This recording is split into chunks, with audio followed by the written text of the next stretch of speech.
안녕하세요. 김성길 목사와 함께하는 예수님 이야기 제4단원의 이 시간에는 144회가 되겠습니다. 이 시간부터 몇 시간 동안은 우리가 주기도문에 대해서 말씀을 나누려고 합니다. 산상수훈 가운데 예수님께서 여러 가지 가르침을 주시고 그러면서 이제 6장에서 구제와 기도에 관해서 외식하지 말고 참된 기도를 해라. 그러면서 기도의 내용, 우리가 어떤 기도를 해야 될 것인지를 가르쳐 주신 것이 바로 이 주기도문입니다. 저는 이 주기도문을 연구해 보면서 참 이 주기도문에 대한 주기도문을 중심으로 한 목회만 잘해도 참 성공적인 목회를 할 수 있겠다. 그런 생각을 많이 해봤고요.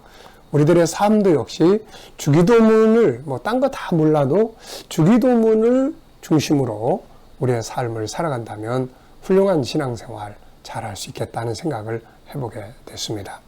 자, 그래서 이 주기도문을 좀 따로 빼가지고 몇 시간 동안 함께 나누려고 합니다. 자, 먼저 주기도문 성경에 있는 내용 우리 9절부터 15절까지를 이제 읽어보도록 하겠습니다. 그러므로 너희는 이렇게 기도하라. 하늘에 계신 우리 아버지여, 이름이 거룩히 여김을 받으시오며 나라가 임하시오며 뜻이 하늘에서 이루어진 것 같이 땅에서도 이루어지이라. 오늘 우리에게 일용할 양식을 주시옵고 우리가 우리에게 죄 지은 자를 사하여 준 것 같이 우리 죄를 사하여 주시옵고 우리를 시험에 들게 하지 마시옵고 다만 악에서 구하시옵소서. 나라와 권세와 영광이 아버지께 영원히 있사옵나이다. 아멘. 너희가 사람의 잘못을 용서하면 너희 하늘 아버지께서도 너희 잘못을 용서하시려니와 너희가 사람의 잘못을 용서하지 아니하면 너희 아버지께서도 너희 잘못을 용서하지 아니하시리라. 아멘. 예수님은 구제와 기도의 외식과 형식화를 주의시키시면서 우리가 꼭 해야 할 참된 기도 내용을 가르쳐 주셨죠. 그게 주기도문입니다.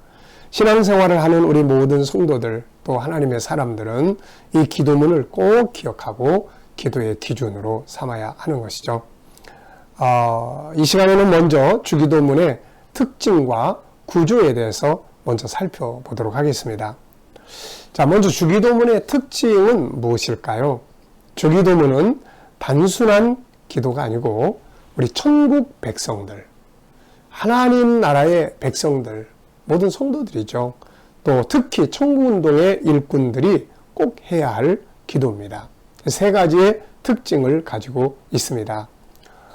첫째, 주기도문은 성경 66권을 요약해 놓은 내용이에요. 성경 창세기부터 요한계시록까지의 그 전체 내용을 하나의 내용으로 이렇게 간단하게 요약해 놓은 것이 그게 바로 주기도문입니다. 그래서 주기도문은 단순한 기도문이 아니고 성경 66권을 요약한 내용이에요. 그래서 우리가 성경 66권을 한마디로 이렇게 짧은 내용으로 요약 정리해 놓은 것이 주기도문이기 때문에 우리가 주기도문을 잘 이해하면 성경 전체를 이해할 수가 있습니다. 자, 두 번째는 주기도문은 우리가 기도 어떻게 해야 돼요? 라고 할 때 기도의 표준이 되는 내용입니다.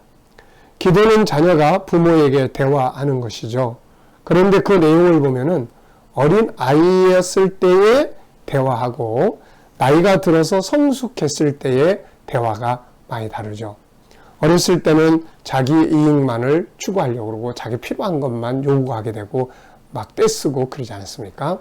그런데 좀 나이가 들고 성숙해지면 아버지 입장도 이해하고 부모님을 배려하고 뭔가 아버지의 그런 뜻이 이루어질 수 있도록 생각도 하고 이제 이렇게 성숙해지는 거죠. 그래서 주기도문을 바로 이 성숙한 기도다 이렇게 이야기를 합니다. 그러므로 우리는 항상 그냥 나만을 위한 이런 기도를 하는 초보적 단계에서 좀 이렇게 뛰어넘어서 하늘 아버지의 뜻을 이루기 위해서 기도하는 성숙한 기도로 나가야 되는 것이죠. 그래서 우리가 기도를 어떻게 해야 되지? 할 때는 항상 표준이 이 주기도문이다. 그래서 주기도문을 보면서 내가 하는 기도들이 요 속에 들어있구나. 내가 하는 기도는 요 부분이구나. 요걸 체크하시고 또 내가 하는 기도가 주기도문하고 아무 상관이 없는 이런 기도가 되면 안 되는 거죠. 그래서 주기도문에 있는 내용들을 기억하고 내가 그런 기도를 할 수 있도록 해 나가는 것이 아주 중요합니다. 그래서 주기도문은 기도의 표준이다 하는 것을 우리가 기억을 하시기 바랍니다. 그 다음에 이제 세 번째는 주기도문은 우리가 꼭 이루어야 할 삶의 기준이에요. 주기도문은 그냥 기도로 끝나는 내용이 아니고 생활을 해야 할 내용이에요. 참된 기도라고 하는 것은 기도로 끝나지 않고 그것을 이루기 위해서 살아가는 삶이죠. 주기도문은 단순하게 암송하고 끝나는 기도가 아니라 그것을 위해서 살아야 할 삶의 기준이 되는 기도문이에요. 그러므로 주기도문을 하는 사람들은 그것을 이제 이루기 위해서 살아가는 것이 아주 중요한 것이죠. 삶이 없는 주기도문의 기도는 허공을 찌르는 듯한 그런 공허한 기도가 되고 마는 거예요.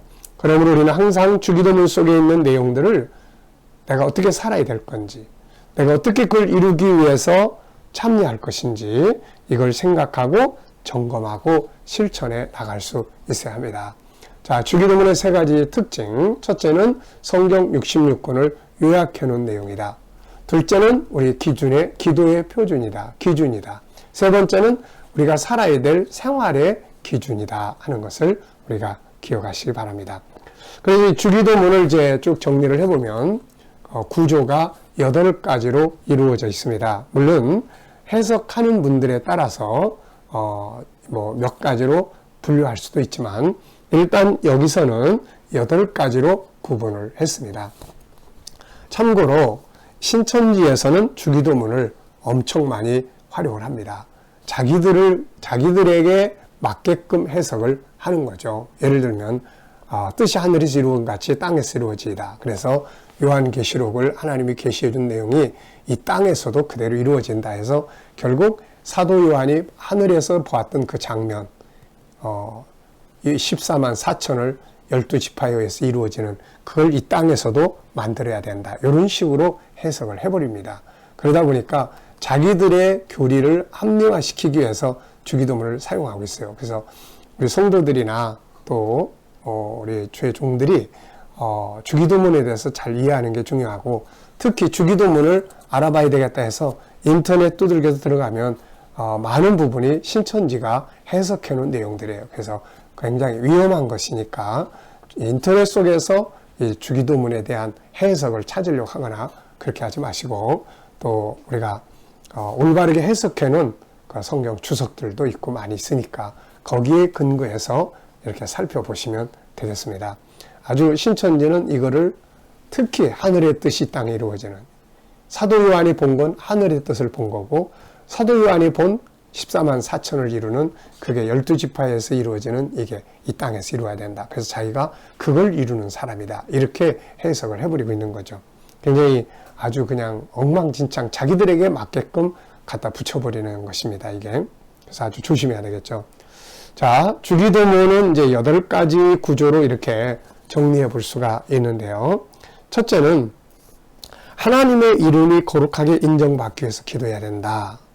9절에 하늘에 계신 아버지여 이름이 거룩히 여김을 받으시오며 이게 첫 번째 기도 내용이에요. 첫 번째 기도 내용. 자, 이게 바로 기도의 진정한 목적이죠. 자, 두 번째는 나라가 임하시오며 자세한 내용은 이제 다음 시간부터 하나씩 주제별로 살펴보겠습니다. 두 번째 이제 나라가 임하시는 거예요. 성경 66권은 하나님 나라 운동을 다루고 있잖아요. 천국 운동. 그래서 이 나라를 소망하고 이 나라가 이루어지도록 기도하고 살아야 되는 것이죠. 우리가 항상 세상 나라를 얻기 위한 기도만을 해서는 안 되고 하나님 나라를 얻기 위해서 그 나라를 이루고 살기 위해서 기도하는 것이 아주 중요한 것입니다. 세 번째는 뜻이 하늘에서 이루어진 까지 땅에서도 이루어지이다. 네, 하나님이 하늘에서 정하시고 그 정하신 것을 이 땅, 세상에서 이루시는 일인데 이게 바로 선교의 역사죠. 인류 구원하는 일입니다. 이거를 신천지는 자기들이 하는 일로 갖다 맞춰버린 거죠. 자, 네 번째는 오늘 우리에게 일용할 양식을 주시옵고, 그러니까 앞에 하나, 둘, 세 개의 기도는 하나님을 중심으로 한 기도예요. 하나님의 이름, 나라, 아버지의 뜻. 근데 이제 이거를 이루려고 하다 보면은 네 번째부터가 필요하기 시작합니다. 일용할 양식.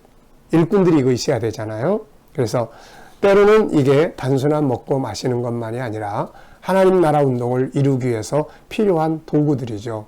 일꾼들이 일터에 나갈 때 주인님 오늘 어떤 일을 해야 되는데 사람 몇 명 붙여주시고 어떤 도구를 주세요 하는 것과 같습니다. 그리고 이제 또 일용할 양식 그러면은 육적인 양식만이 아니라 우리가 영혼의 양식에 대해서도 생각을 해야죠. 자, 다섯 번째는 이제 그 다음에 뭐 해야 됩니까? 일하다 보니까 사람들하고 부딪히고 서로 생각 안 맞고 뜻 안 맞고 그래서 바울과 바나바가 싸웠듯이 그렇게 분쟁도 일어나요. 그래서 반드시 천국운동의 일꾼들에게 필요한 게 뭐냐면 용서예요. 용서. 용서하고 화합하는 거예요. 그러면서 우리가 또 하나님 앞에 잘못하잖아요. 그래서 하나님의 용서를 구하는 이런 기도가 필요하죠. 그 다음 여섯 번째는 우리가 이제 일할 때, 살아갈 때 우리를 시험하는 자가 있어요. 넘어뜨리는 자가 있기 때문에 시험에 들게 하지 마시옵고 하는 기도를 하게 하셨습니다. 그 다음에 이제 일곱 번째는 비슷하지만 이건 조금 성격이 다른데 죄에 빠지지 않도록 막 달려가는데 앞에 죄의 구렁텅이가 있는데 뭣도 모르고 그냥 팍 달려가다가 빠져버리는, 그래서 오점 남기는 일들 하지 않도록 하라는 거죠. 참 우리가 이런 경우 얼마나 많습니까? 삼손 같은 사람, 다윗 같은 사람도 참 성군이지만 하나님의 일을 하다가 긴장 풀다가 그냥 그 죄의 구렁텅이에 빠져서 얼마나 많이 회개하고 힘들었습니까? 오늘 우리들도 열심히 일하지만 이렇게 죄의 함정들이 곳곳에 있습니다. 이런 것들에 빠지지 않도록 기도하고 주의하라는 것이죠. 그 다음에 이제 마지막 여덟 번째인데 나라와 권세와 영광의 아버지께 영원히 있습니다. 주기도문을 보면은 앞에 아버지의 이름에서부터 출발해서 마지막에 모든 것은 아버지께, 아버지로부터 시작해서 아버지로 완성되는 기도죠. 그래서 우리 천국인들이 꼭 기억해야 될 게 이건데 담대해야 돼요. 나라가 권세가 아버지께 있기 때문에 우리가 세상을 담대하게 나아가면 되는 거죠. 그리고 이제 마지막 영광은 하나님께 돌려드려야 된다 하는 것을 우리가 기억을 해야 되겠습니다. 그래서 우리는 이 주기도문의 세 가지 특징과 그리고 여덟 가지의 구조를 잘 기억하면서 이 내용을 감아놓고 보면 성경 66권이 결국 이거거든요. 이거. 그래서 우리가 이걸 늘 기도하고 내 기도가 사업을 하든 뭘 하든 하나님 나라 운동을 이루기 위한 기도가 될 때 그 사업은 주기도문과 연관성이 있는 내용이 되는 거죠.